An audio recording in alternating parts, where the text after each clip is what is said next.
marwo foosiyo maxamed sheekh wasiirka wasaaradda tamarta iyo kheyraadka biyaha dowladda federaalka Soomaaliya ayaa maanta xafiiskeeda ku qaabishay wafdi ka socday jaamacadda Carabta uu hogaaminayay Xamuud Xuweydi oo isagu danjiraha jaamacadda Carabta u fadhiya Soomaaliya iyo Cabdulqaadir Rafiiqi oo ah u qaybsanaha hay'adda mashaariicda horumarinta ee qaramada midoobay UNDP ee Soomaaliya.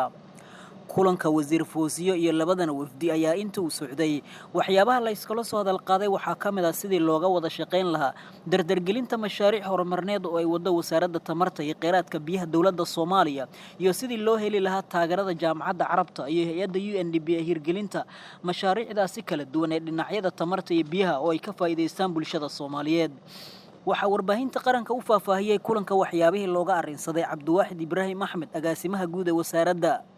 runtii UNDP shaqooyin fara badan ayaa maartay nala qabteen wasaaradda oo ay ugu muhiimsan tahay in shaqada la yiraahdo ay naga support gareeyeen onoga la yiraahdo isku xirka tamarta energy coordination unit.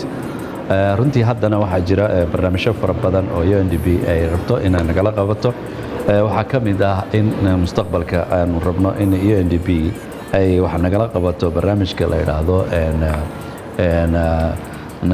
National Water Resource Strategy Plan kaasi oo ah yani qorshaha guud ee qaranka biyaha.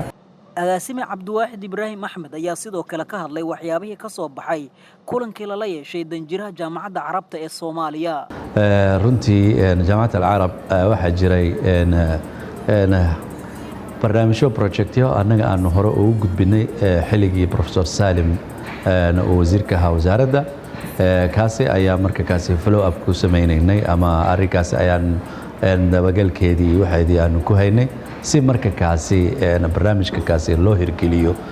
jaamacadda Carab safiirka wuxuu aad iyo aad yani ugu farxay soo dhaweynta aan soo dhaweynay iyo marka kaasi kaalinta muga leh marka kaasi anaga aan diyaarka u nahay in Soomaaliya yani sektorka biyaha qaasatan in laga caawiyo.